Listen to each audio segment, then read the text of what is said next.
Billy's Creek has a special niche for me in that my first year of teaching in Lee County, I was just up the road on Marsh Avenue from Billy's Creek. So I went down and checked it all out, and then started bringing my students down there. And I was amazed at how, I used to keep aquariums too, even when I was up in New York.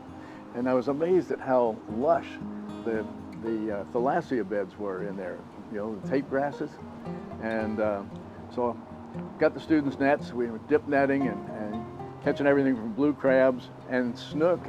And what was kind of unique is you were getting snook, but you're also getting bass, freshwater bass. So that estuary connection is nursery for those young snook.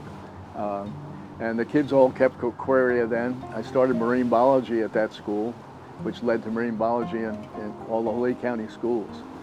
And then during those early 60s, the city of Fort Myers needed, the community wanted a Little League field.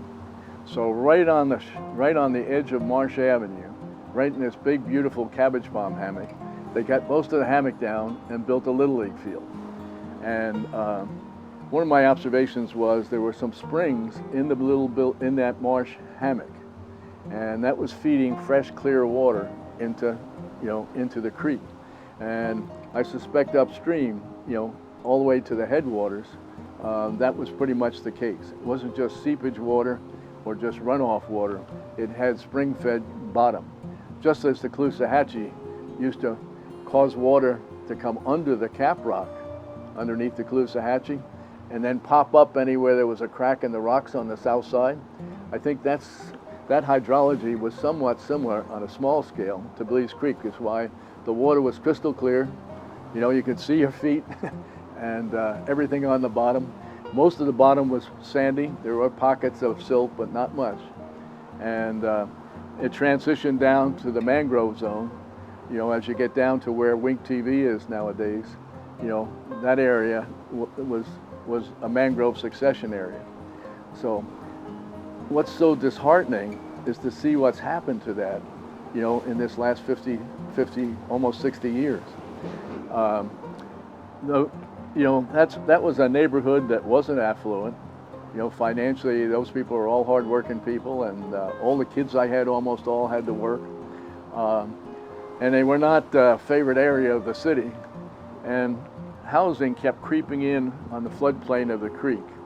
And over time, the city solved the problem by just more or less channelizing it into a canal rather than letting it meander and flow as a creek.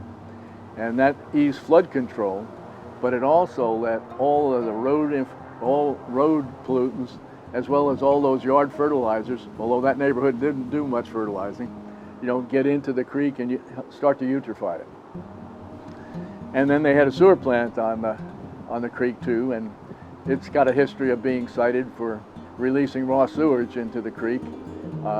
Whenever we'd get extreme high rains and the plant couldn't hold capacity or there was a breakdown. So that sewage sludge problem, is still part of that legacy.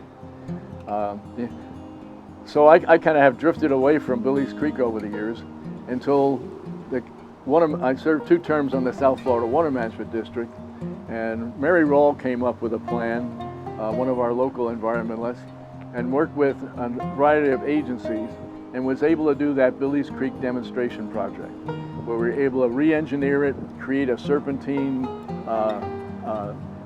marsh system, and the creek water flows through a part of that little bypass.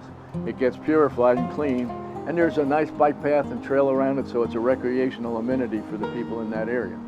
And I was really excited because I was hoping that the city would adopt that to be what they're going to do with the whole corridor, is get, even buy some of the land setbacks for people's backyards or infringements, and then create the littoral zone again that will help scrub the creek and clean it up itself,